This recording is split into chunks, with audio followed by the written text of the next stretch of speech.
A black carriage arrives before dawn. Fog surrounds the mansion. A woman steps out, her face hidden by a dark veil. Inside the house, a candle burns beside an untouched breakfast.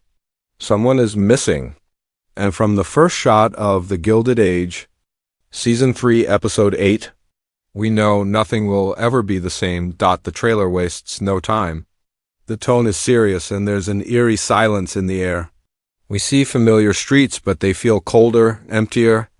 Then comes the carriage, slow, heavy, like it's not bringing a guest but a message, one that could destroy everything. Inside, we glimpse Bertha Russell standing near a grand staircase, her hands tightly clasped. She looks composed, but her eyes say something terrible has happened. Then there's a sudden cut. A black glove drops something into a fireplace. It's a letter. Someone is trying to erase the past, to hide the truth before it explodes. In the very next shot, we see Agnes in morning clothes sitting quietly by a window. But she's not crying. She's thinking, planning. Something has gone wrong, and she intends to make sure it doesn't get worse. The look on her face shows this isn't just grief, it's anger. And maybe even fear. What happened between the last episode and now? Who is missing, or worse, who is dead? The trailer doesn't give names, but the hints are strong. A servant walks down a hallway holding a folded coat, one that looks like it belonged to Mr. McAllister. Could he be the one gone? Or maybe it's someone closer to the Russell or Van Ryn families. What's clear is that this isn't just a personal loss. It's political, it's dangerous, and it's going to change the game. We also see George Russell pacing in his study. He's always calm and collected, but not this time. There's tension in every step. He speaks only one line in the trailer. "We cannot undo this." That line carries weight. It's not a business failure. It's not just gossip. It's something permanent, final, whatever this is. It's big enough to shake even George. And if George is shaken, the rest of New York is going to feel the quake. Then Marion appears briefly, standing in the rain, no umbrella, just a look of complete loss. She stares at something we don't see. Is it a gravestone, a person leaving? Or a moment of realization that she's now truly alone? Marion's journey has always been a balance between independence and duty. But now, with this tragedy, she may be forced to make a decision that could shock even Agnes. The trailer masterfully sets the mood, mournful piano music. Long, slow camera pans, glances filled with hidden meanings. And yet, not a single detail is clearly explained. It's all suggestion, all atmosphere. That's what makes it so powerful. It demands questions. It demands attention. Who is dead? Who is responsible? And what doors will this death unlock or slam shut for the rest of the season? Even the background characters seem tense. The maids move more carefully. The butlers speak in whispers. Something has the whole household on edge. And just when you think it can't get more unsettling, the trailer ends with a single shot. A letter opener with fresh blood placed on a silver tray. Was it murder? A duel? Or something even darker? This isn't just another episode of lavish gowns and grand dinners. This is the moment where the illusions begin to crack, where secrets buried under wealth and reputation start to surface. Episode 8 promises to tear open wounds the characters thought had long healed, and whatever happens next will change everything. Asterisk, a black ribbon tied to a doorknob, a silent house with drawn curtains, and whispers on every corner of Fifth Avenue. Something terrible has happened, and the trailer makes sure we don't miss it, but it doesn't tell us who's gone. It only shows us the weight of the loss, and that makes it more haunting. Because in the world of the Gilded Age, a death isn't just about grief, it's about status, secrets, and the balance of power shifting forever. The trailer gives us 3 strong clues that suggest a major death has occurred. First, we see Agnes Van Ryn, dressed in full mourning black, her face pale and lips tight. She is not the type to cry in public, but this time she doesn't even speak. She just sits with her hands folded and a look in her eyes that says something precious has been taken from her. Viewers immediately wonder, is it her sister Ada? Ada has been fragile lately, her health hinted at subtly across past episodes. Could this be the moment Agnes becomes truly alone? But another possibility sends even more shock through the fandom: Mr. McAllister, the charming social gatekeeper. Often the bridge between old money and new has not been seen in any recent shots beyond the funeral sequence. In one eerie moment, we see a servant carefully folding a piece of dark velvet clothing and placing it into a box. It's the same type of coat McAllister often wore. Could his sudden death spark the chaos we see unfolding? Or could it be someone even more shocking? One short but heart-stopping moment in the trailer shows Bertha Russell frozen in place while a man rushes toward her with a telegram. She opens it with trembling hands. Her lips move, but no sound comes out. She drops the letter. Behind her, we see her daughter Gladys, standing motionless on the stairs, staring at her mother as if time has stopped. The camera lingers just a second too long. Is it George Russell? Could something have happened to him? An accident, a political assassination, or a health crisis? A death in the Russell household would not just be personal, it would be war. The Russell's empire is built on power, money, and appearances. One misstep or one lost figurehead and the vultures would circle fast. In a society built on reputation, grief is not just private. It's public, performative, and WAPONIZD. And then there's Marian, alone, crying, not in a parlor, but outside in the rain. She's not holding anyone. She's not being comforted. She is isolated, broken. Her sorrow doesn't look like that of a distant relative. It looks like she's lost someone who meant everything. Could this mean the death is tied to a secret lover, a past engagement no one knew about, or even a family member whose death reveals truths she wasn't ready to face? What makes the mystery so powerful is how the trailer never gives us certainty-only clues. The music swells and softens, the camera movements slow down, and every glance between characters feels heavier. The breakfast table scene shows only one teacup poured, though 2 chairs are set. In another moment, a black veil floats to the floor like it was ripped off in grief. These small visual details keep the tension alive and force the audience to fill in the gaps with fear and imagination.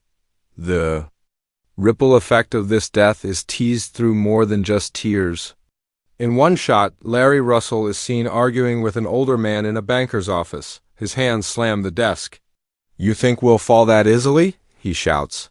The man doesn't respond, only stares back coldly. This suggests the death isn't just a loss, it's a move on the chessboard, a trigger. A beginning of something bigger. Ada, surprisingly, is shown with strength, holding a child's hand, smiling faintly at someone across a room. This moment feels different, as though the death, painful as it was, gave her clarity. Purpose? Could she be stepping up to take control of something? Maybe Agnes' household?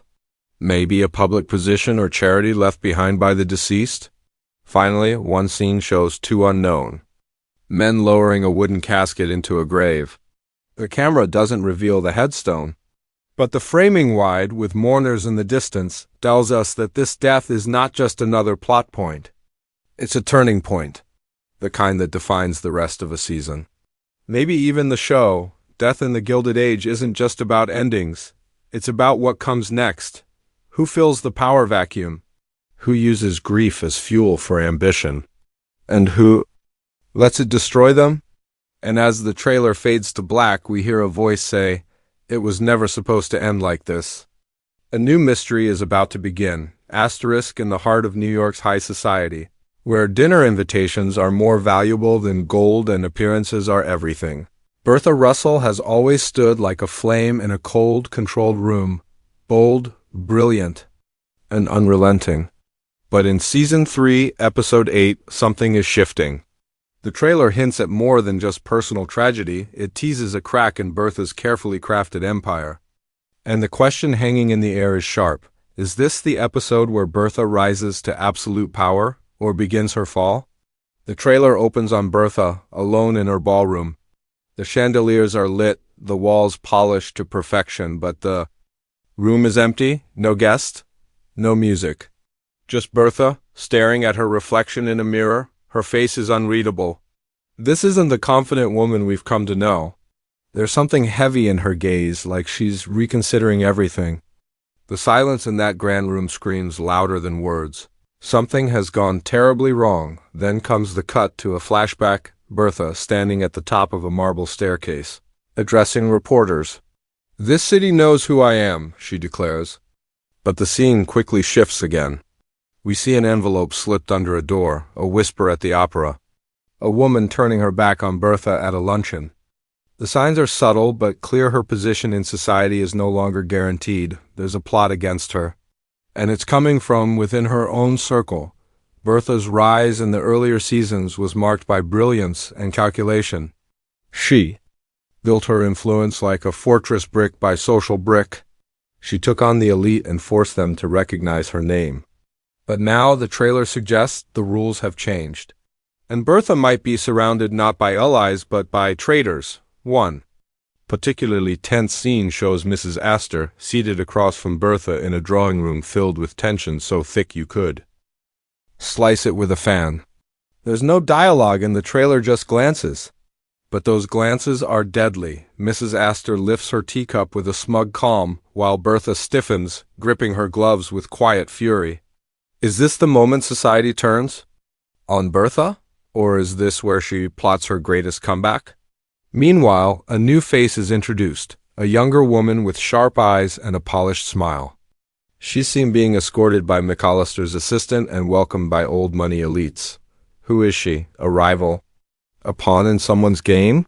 Whatever her role, she's being positioned as a rising social figure, and that spells trouble for Bertha.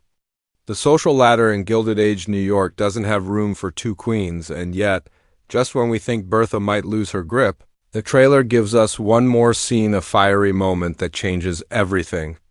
Bertha, dressed in red, storms into a gathering. The camera pans across the shocked faces of society women as she raises her voice and says, "You will regret underestimating me." It's a raw moment. Not the refined, polite manipulation she's known for, but real, emotional defiance. And it might be her most powerful weapon yet. George Russell is noticeably absent from many of the social scenes. This silence from her usually supportive husband adds more pressure. Is Bertha facing this war alone? Or is George dealing with his own crisis that pulls him away at a critical time? The absence of their powerful alliance could be the crack in her armor. Or it could be the reason she finally steps out of his shadow and proves she never needed a man to rule this world. Another scene shows her son, Larry, caught between two conversations, one with his mother, who seems to be pleading with him, and another with a group of society investors. His role could tip the scale. If Larry sides with tradition, Bertha might find herself alone. If he sides with his mother, he risks his own future. Family and power, once tightly bound, seem to be pulling apart. As the trailer closes in on Bertha's arc, we're left with a final haunting image, her standing before a burning fireplace, throwing in invitation cards one by one. She watches them curl into ash, her face hard, cold, determined. She's not giving up. She's preparing for war. Bertha Russell has never been one to back down. But the lines are being drawn in secret. Enemies are wearing silk gloves and smiling faces. And the empire she built with diamonds and willpower may soon be tested by scandal, silence, and betrayal. In this episode, we may see Bertha face her greatest defeat or ignite her most dramatic rise. Either way, she will not go quietly, and neither will the power she still holds. Not yet. She stands in the rain, alone, her bonnet soaked, eyes searching for something or someone that never arrives. The trailer gives us just a few seconds of Marion Brooke in this haunting state, but it says more than any line of dialogue could. Her once clear path is now covered in shadows, and it's clear Marion is hiding something. A secret that could either set her free or ruin her entirely. For most of the series, Marion has been the quiet rebel of the Van Ryn household. Stuck between her old money roots and the fire of her own dreams, she's constantly been pushed to choose tradition or independence. But now, in Season 3, Episode 8, it seems she's finally chosen. And whatever she's chosen, it comes with consequences. The trailer gives us a glimpse of Marion slipping out of a side door at dusk. No escort, no carriage. Just her, a wrapped bundle clutched tight against her chest. Where is she going, and what is she carrying? Some fans believe it's a letter perhaps from a forbidden lover. Others think it's something even more scandalous, evidence. Something that could shake a family, a fortune, or an entire legacy later. In the trailer, we see her at a bookshop, speaking quietly with a man whose face is turned from the camera. He hands her something wrapped in brown paper, and she nods once, seriously, before leaving quickly. This isn't the Marion who used to stroll in the park or sit politely through tea with Agnes. This is a woman who's doing something dangerous. Something that has to stay in the dark. Could this mystery man be Dashiell? The once hopeful romantic interest from earlier in the season? The chemistry between them was undeniable, but something about him felt off, too calculated, too smooth. Did Marion fall for someone who has his own motives? Or has she discovered his secrets and now plays her own game behind closed doors? One of the most curious clips shows Marion standing in front of a closed courtroom door. Her gloved hand hovers. Just over the handle, her face is pale, but determined. She doesn't enter, but she also doesn't walk away.